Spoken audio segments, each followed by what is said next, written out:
Kira-kira dari sekian banyak yang saya ungkapkan sebagai ciri orang yang sudah pulang, apakah kita punya ciri-ciri itu? Kalau para sahabat sudah punya ciri 10 saja, itu sudah keren. Kira-kira 10 nyampe ya? Nyampe lah, masa? Ya, 10 udah nyampe ya? Nah, semoga di atas 10 semuanya ya. Oke, baik. Nah, judul kajian kita ini adalah Jalan Pulang. Jalan pulang siapa? Percikan cahaya ilahi. Siapa percikan cahaya ilahi? Percikan cahaya ilahi itu adalah ruh yang ditiupkan Allah ke dalam diri kita. Ulangi lagi. Percikan cahaya ilahi itu adalah ruh. Ruh yang ditiupkan Allah ke dalam diri kita. Kalau berbicara tentang ruh, setidak-tidaknya ada 3 komponen, ya. Karena ruh itu wujudnya adalah nur, nur ala nur, ada 3 komponen. Komponen yang pertama dari ruh namanya nurullah, cahaya Allah. Komponen yang kedua adalah nur Muhammad, ya, cahaya terpuji. Cahaya terpuji itu sering disebut oleh para leluhur kita sebagai Rasulullah sejati yang ada di dalam diri. Makanya Rasul itu ada 2. Rasul yang syar'i, yang wujudnya adalah manusia. Yang kedua adalah Rasul yang hakiki, wujudnya adalah nur. Dan nur ini ada pada setiap manusia. Itulah keadilan Tuhan. Kita mau lahir di zaman mana, tidak ada yang fisik, ya, secara syar'i, tetapi yang hakiki selalu ada pada di setiap manusia. Makanya Rasulullah sejati ada pada dirimu, dan itu membimbingmu setiap saat. Siapa yang dibimbing? Yang dibimbing adalah nafs jiwamu, yang sering disebut dengan nur insan. Jadi apa yang mau kita bicarakan di sini? Jalan pulang. Satu kata jalan, yang kedua pulang. Yang ketiga adalah percikan cahaya ilahi, yaitu ruh yang ditiupkan Allah ke dalam diri. Jadi ruh yang ditiupkan Allah ke dalam diri ini harus tahu jalan pulangnya. Nah, bagaimana supaya ruh ini tahu jalan pulangnya? Sebetulnya yang harus tahu jalan pulang itu bukan ruhnya, tetapi nur insannya, jiwanya. Nah, sang jiwa ini yang harus tahu jalan pulang. Apakah tidak dibimbing sang jiwa ini oleh Nurullah dan Nur Muhammad? Dibimbing setiap saat. Cuman si jiwa ini jarang ikut pada bimbingan dari Nurullah dan Nur Muhammadnya. Itu saja. Jadi kalau ingin tahu jalan pulang, sederhana, ikuti saja bimbingan dari Nurullah dan Nur Muhammad yang ada dalam diri. Itu saja cukup. Apakah untuk tahu jalan pulang ini harus hafal ayat, harus hafal kitab suci, harus hafal ribuan hadis, harus hafal ini, hafal itu? Tidak. Tidak. Makanya di Quran sangat luar biasa, ya, dikatakan seperti ini. Baik, kita lihat ayatnya. Ini Quran surat Al-Hijr ayat yang ke-29. Jadi bisa dibaca ya, surat ke-15 ayat 29. Maka ketika aku telah menyempurnakan penciptaannya dan aku tiupkan ruhku. Ayo kita pahami. Yang ditiupkan ke dalam tubuh kita ini bukan ruhmu, ruhku, mirruhi. Pertanyaan saya, ada nggak ruhmu? Ada? Nggak ada, karena yang ditiupkan ke dalam tubuh kita itu bukan ruhmu. Kata Allah, ruhku, mirruhi. Jadi siapa sesungguhnya dirimu itu? Ya, dirimu itu adalah ruhku. Stop aja sampai situ dulu. Nanti kalau kepanjangan malah nggak ngerti. Nah, tugasmu apa? Tunduklah kamu. Coba lihat ayatnya. Fa idza sawaituhu wa nafakhtu fihi mirruhi faqaulahu sajidin. Jadi tugasmu adalah tunduk dan sujud kepada ruhku. Ada nggak di sini harus pesantren?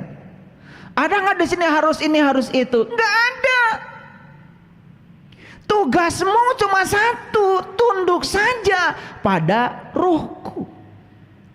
Pertanyaannya, siapa yang harus tunduk? Ayo lihat saya semuanya.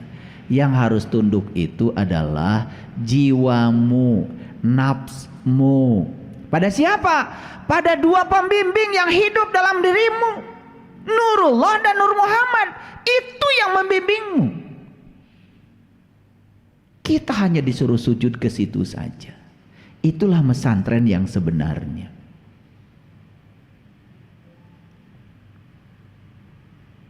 Paham sekarang? Kan kita sudah banyak contoh. Mohon maaf, saya bukan menyepelekan. Orang hafal ini, hafal itu, tetapi perilakunya begitu. Bahkan dia mengatakan yang paling suci, yang paling baik, tapi kenyataannya begitu. Mohon maaf. Ada terdengar berita, informasi. Di sini terjadi pencabulan, di sini terjadi ini, terjadi itu. Dan sedihnya itu di lingkungan di mana di situ katanya diajarkan tentang kesucian.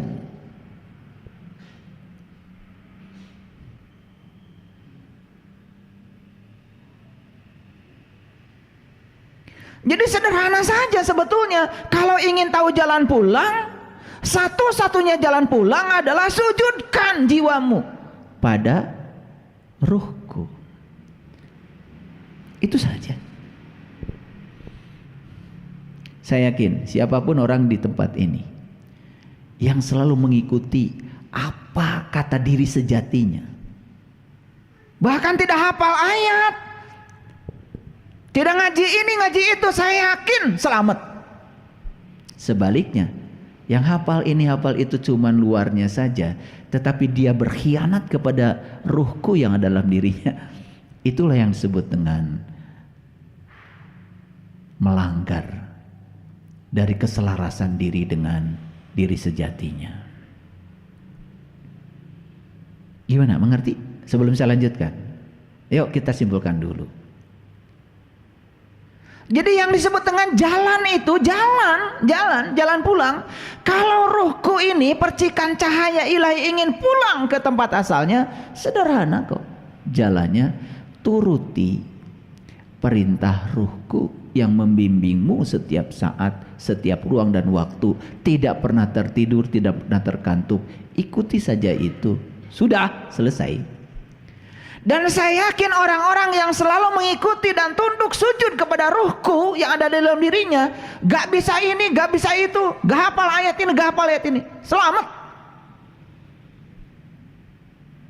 Selamat.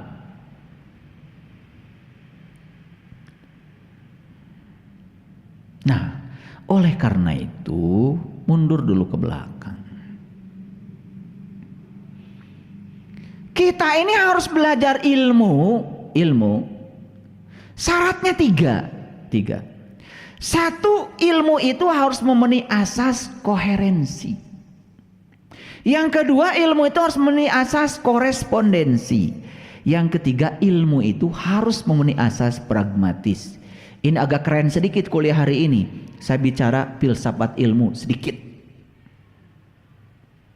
Apa yang disebut dengan asas koherensi? Yang namanya asas koherensi mensyaratkan bahwa pengetahuan itu tidak boleh bertentangan dengan pengetahuan yang lain.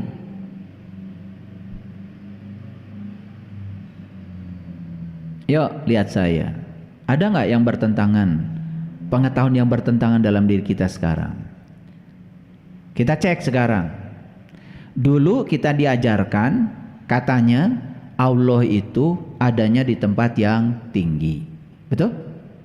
Bahkan Allah itu adanya di langit ke-7. Langit ke-7 itu tempatnya tinggi tuh, jauh di sana. Apakah itu ilmu? Cek dulu. Tanya kitab suci.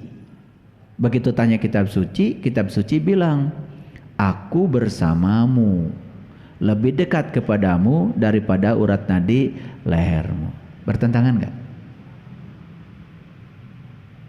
Jadi tugas kita sekarang ini coba dicek semua paradigma dan keyakinan-keyakinan kita yang selama ini kita anut itu benar enggak?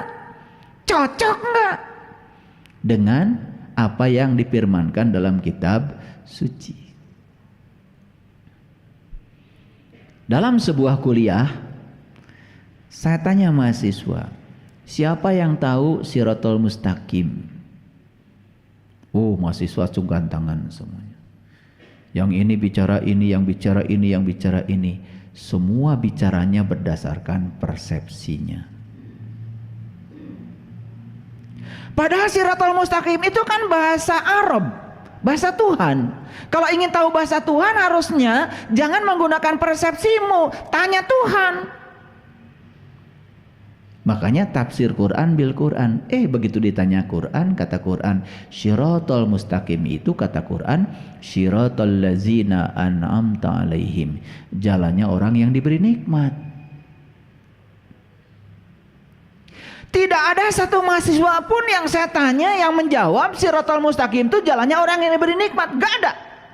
Semua berdasarkan persepsinya. Dan berpersepsi urusan agama di kita dianggap biasa, lumrah. Padahal itu menyesatkan. Anehnya ketika saya tunjukkan ayatnya, malah yang benar dianggap sesat. Jadi udah kebalik-balik kehidupan itu.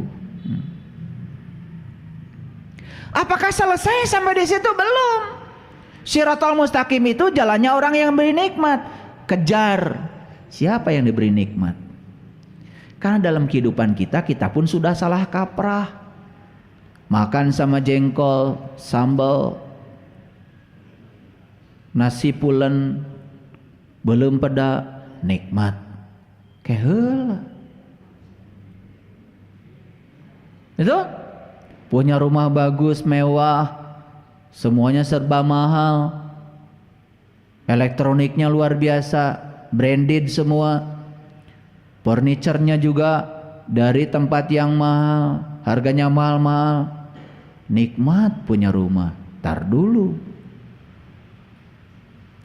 Karena di Quran jelas, nikmat itu adalah sesuatu yang diberikan pada para nabi, para siddiqin, para syuhada, para sholihin. Yang dapat nikmat itu cuma 4. Ada di situ orang kaya? Gak ada. Ada di situ orang yang kuat badannya? Gak ada. Ada atlet? Belum peda? Semur jengkol? Bubui petei? Jadi kata nikmat yang sering kalian pakai itu berbeda dengan kata nikmat yang ada di Quran. Cuman kita gak pernah mikir menggunakan kata itu ya semau-maunya kita. Gak ada waktu buat mikir. Padahal di Quran dikatakan, aku panjangkan umurmu hanya untuk berpikir. Cing mikir tuh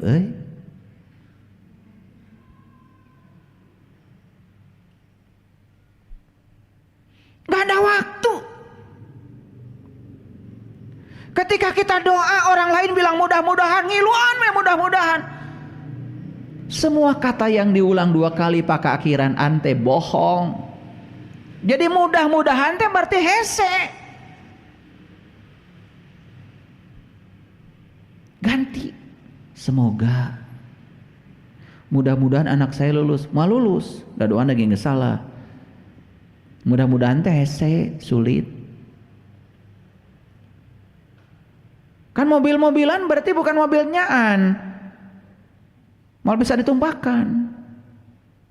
Hanya untuk mainan. Jadi mudah-mudahan tuh mainan. Harusnya semoga. Karena orang lain ngomong begitu, kita juga ngikut saja. Karena terbiasa kita ini ya menjadi fotokopi orang. Lihat saya semuanya. Jadi pengetahuan itu harus koheren. Sekarang coba tanya, kalau saya tanya Baitullah di mana? Jawabannya semua di Mekah. Jauh dong. Baitullah artinya apa? Rumah Allah. Apaan Allah teh nyangem di Quran. Kami teh deket jeung anjeun. Lebih deket tibatan urat beheung maneh. Aku dekat kepadamu melampaui dekatnya urat nadi lehermu. Itu Allah yang bilang.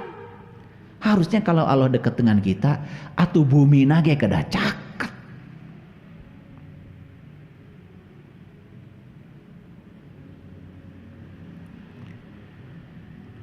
Sugan we mikir dikiekeun.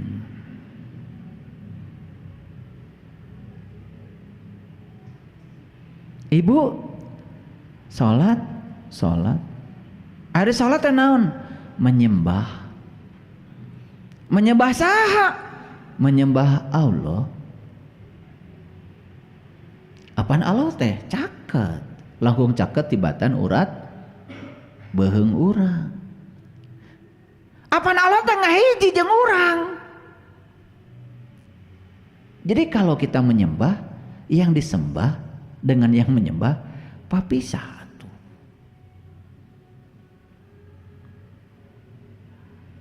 Nah ini gak akan saya teruskan pikiran kesorangan. Berarti kan harus ada semacam revolusi pemahaman untuk mendudukan kembali semua hal yang selama ini tidak koheren menjadi koheren. Saya tanya setiap orang yang bertemu dengan saya, bahkan yang datang ke rumah mau belajar dengan saya, Bapak Ibu terang tuh, tahu nggak Sidratil Muntaha? Oh tahu. Apa Sidratul Muntaha? Itu katanya langit ketujuh. Saya tanya lagi, ibu bapak tahu langit? Mulai mikir tuh, itu cenah warna biru. Nah, mulai pas lihat gunung dilihat dari jauh warnanya biru. Apa ditinggali ti deket mah henteu biru. Berarti biru bohong? Bohong, itu tipuan mata. Jadi biru itu sebetulnya hanya peristiwa pembiasan cahaya. Nah kalau kita terus ke atas bakal ketemu langit. Kan kita sering naik pesawat. Terus pesawat naik ke atas terus sampai ketinggian 32.000 kaki. Itu penak jeung langit. Yang kita temukan cuman ruang kosong. Jadi selanjutnya yang mana langit? Langit mencaket di dia. Makanya ada perintah dalam Quran, kamu saksikan bintang di langit terdekatmu. Disuruh melihat bintang pun di langit terdekat, bukan di langit terjauh. Jadi Sidratul Muntaha di mana? Kekewe di langit ke-7, bari jeung langit nage eueuh. Begitu dibongkar isinya Sidratul Muntaha, oh ternyata bahasa Arab. Sidra itu artinya sadar, Al-Muntaha itu artinya puncak, penghujung. Sidratil Muntaha itu puncak kesadaran. Padahal gampang. Angkat we ke rumah sakit. Tingali tadi ICU nunggaloler. Tanya ke keluargana, kunaon itu ibu? Stroke. Ari orang stroke sadar ente? Kan tidak sadar. Ada stroke di mana? Di bujur.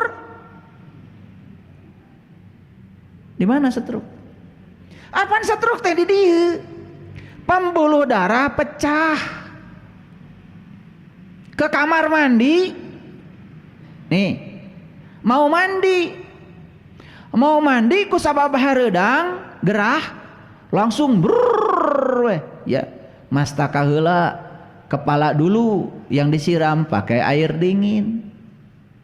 Darah tahu karena di bagian atas kepala itu dingin, gara-gara ada air dingin, maka darah berduyun-duyun naik ke atas. karena ingin memanaskan kepala yang dingin. Apa yang terjadi? Karena sudah sepuh, umur di atas 60, 70, pembuluh darah di otak sudah menyempit, darah yang naik ke atas banyak, tidak kuat tuh paralonnya, pecah pembuluh darah gara-gara salah mandi. Begitu pecah, blak jatuh. Karena kita awam, oh sepuh abdi gebis di kamar mandi kunaon ti soledat cenah, padahal pecah pembuluh darah. Begitu pecah pembuluh darah, apa yang terjadi? Sistem kelistrikan otak kacau, sistem kimawi otak kacau, hilang kesadaran. Ibu bapak bade naros sakali deui, ari sadar di mana? Tunjukkeun sadar di mana? Di dia atau di dia? Nah, Sidratul Muntaha ujug-ujug di ditu. Kan ini tidak koheren. Nah, kalau saya rinci, gak akan selesai 10 jam saya bicara begini. Terlalu banyak yang tidak koheren dalam kehidupan kita, yang kadung sudah diyakini oleh kita. Dacek batur ge gitu.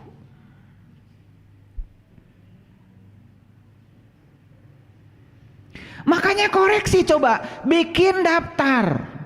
Pulang dari sini ibu bapak beli buku, rada kano setik bukuna. Bare judul ku sepidol nu gede. Judulna Buku Bodoh Ibu Siapa. Jadi tulis dulu Buku Bodoh Ibu Yani. Awas ya, pulang dari sini beli. Nanti beli pulpen. Tulis semua kata yang sudah dikenal dalam hidup. Misalkan iman, tulis. Nanti sambil diam tanya, ar iman teh naon? Urang geus nyaho acan. Islam tulis, ihsan tulis, ikhlas tulis, sabar tulis semua.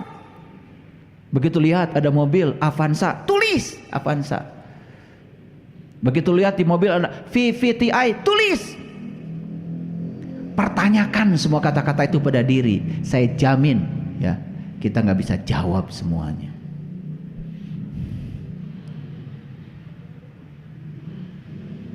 Saya jamin nggak bisa jawab semuanya. Karena yang disebut tahu selama ini oleh kita tuh kita tidak tahu. Tulis, ningali panon poe, tulis panon poe. Nanti pertanyakan, apa matahari? Kenapa bersinar? Bagaimana matahari nggak habis-habis? Kok bersinar terus? Kenapa panas? Kenapa cahayanya penting? Kenapa cahaya mengandung energi? Kenapa proses fotosintesa perlu matahari? Terus tanya, hiji we urusan panon poe. Mal bisa jawab. Begitu ningali cai di gelas, cai, tulis cai. Apa itu air? Kenapa molekulnya H2O? Bagaimana pusat muatan positif dan negatifnya? Berapa banyak dalam H2O elektron? Berapa banyak proton? Di mana inti atomnya? Kenapa air pelarut yang sangat bagus? Kenapa hidup harus ada air? Itu cara saya belajar. Jadi saya belajar itu bukan dari buku kata orang, dari buku bodoh. Makanya dari kecil saya udah punya buku bodoh. Semua saya pertanyakan. Quran, apa Quran? Saya pertanyakan. Oh, Quran dari kata qara'a, yaqra'u Qur'anan. Oh, Quran itu bacaan. Oh, kalau Quran itu bacaan, berarti saya harus bisa baca. Apa artinya membaca? Terus dipertanyakan. Apakah membaca seperti yang kita selama ini pahami? Babi, bu, ta, itu. Eta maca lain. Ternyata membaca itu adalah menyimak. Menyimak itu adalah mentransformasi tulisan menjadi pemahaman. Apakah ketika kita melihat tulisan jadi pemahaman? Apakah kita semua sudah membaca? Tulis di buku bodoh. Belum lagi nanti pertanyakan semua hal yang selama ini kita yakini. Akhirat, tulis di buku bodoh. Naon akhirat? Dari bahasa apa akhirat? Apakah betul gambaran tentang akhirat seperti yang digambarkan banyak orang? Apakah betul nanti di surga itu, di akhirat ada surga? Apakah di surga itu betul ada bidadari? Kersaha. Tanya semuanya. Setiap kita mengalirkan pertanyaan, di situ jawaban akan mengalir. Malaikat, tulis. Naon malaikat teh? Cenah makhluk yang terbuat dari cahaya. Ari urang dijieun ti naon? Apaan semua kita juga terbuat dari cahaya. Aslinya kita makhluk cahaya. Kalau gitu apa bedanya kita dengan malaikat? Setan. Saha setan teh? Urang mana?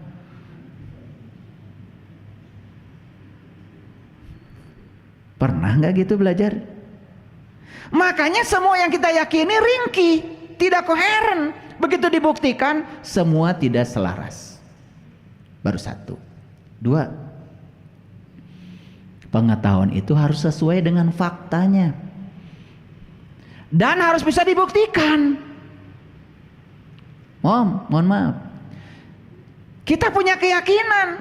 Apakah keyakinan kita sesuai dengan faktanya? Apakah keyakinan bisa dibuktikan? Kalau tidak bisa dibuktikan, tidak termasuk kelompok pengetahuan.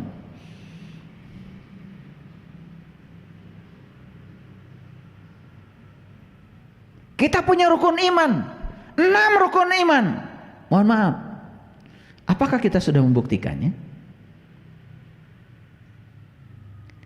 Kalau kita belum membuktikannya, apakah itu layak disebut sebagai pengetahuan? Layak disebut sebagai ilmu?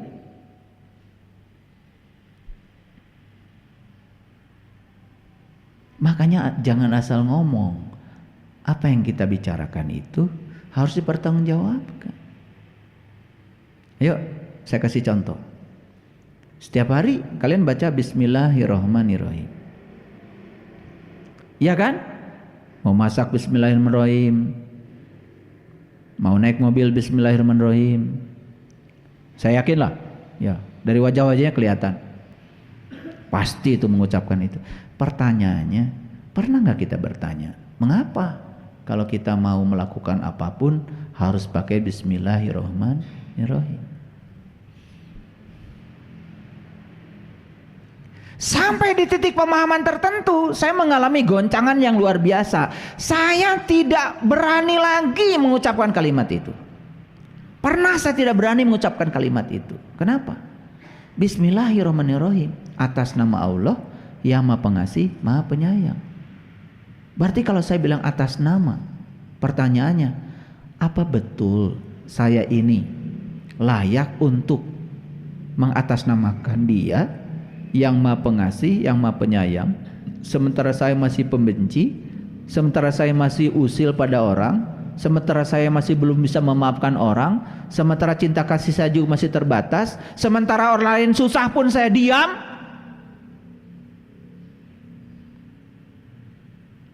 Dan kalau saya mengucapkan kalimat itu, apa betul saya ini diutus Allah untuk mewakilinya, menjadi kepanjangan tangannya?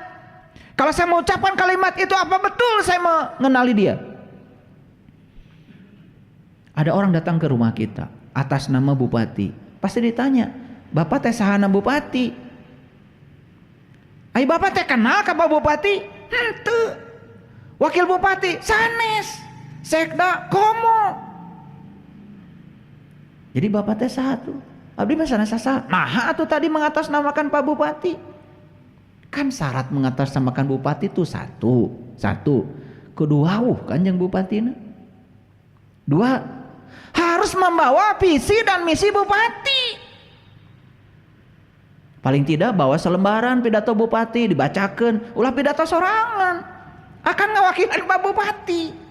Sama kalau upacara ya, upacara hari pendidikan. Kan di Jakarta Menteri Pendidikan bikin cek tes pidato. Dibacakan tah ku kepala sekolah, rektor, guru, semua di depan siswa atas nama Menteri Pendidikan. Betul? Itu baru satu kalimat Bismillahirrahmanirrahim, dalami. Tulis di buku bodoh. Tulis buku bodoh. Apakah saya sudah tahu Bismillahirrahmanirrahim? Oh, geningan orang teh can kemana-mana kakara ngucap unggul. Pantes we. Geus maca Bismillahirrahmanirrahim, gelas pepus ngamuk di dapur. Geus baca Bismillahirrahmanirrahim, ya itu. Sayur geus capek-capek masak, bahe ngamuk di dapur. Bismillahirrahmanirrahim. Model now. Nah, yang ketiga, pengetahuan itu harus bermanfaat untuk kehidupan. Apa? Harus bermanfaat buat kehidupan. Nah, cari pengetahuan yang tiga ini. Satu, memenuhi asas koherensi. Dua, memenuhi asas korespondensi. Tiga, memenuhi asas pragmatis. Tugas Bapak Ibu sekarang adalah kumpulkan di buku bodoh semua yang disebut tahu. Cek memenuhi tiga asas ini enggak. Nanti kaget. Karena tiga-tiganya tidak dipenuhi. Nah, sekarang mau cerita kebenaran macam apa kalau tidak ada pengetahuan? Karena dasar kebenaran kan ada 5. 1 pengetahuan, 2 cinta, 3 keadilan, yang keempat adalah pengabdian, yang kelima kesabaran.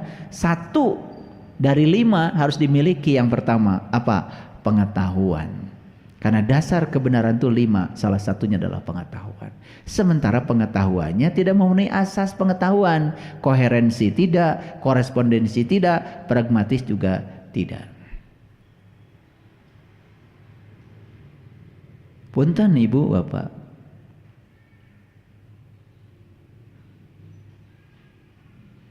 Ibu Bapak suka disuruh zikir.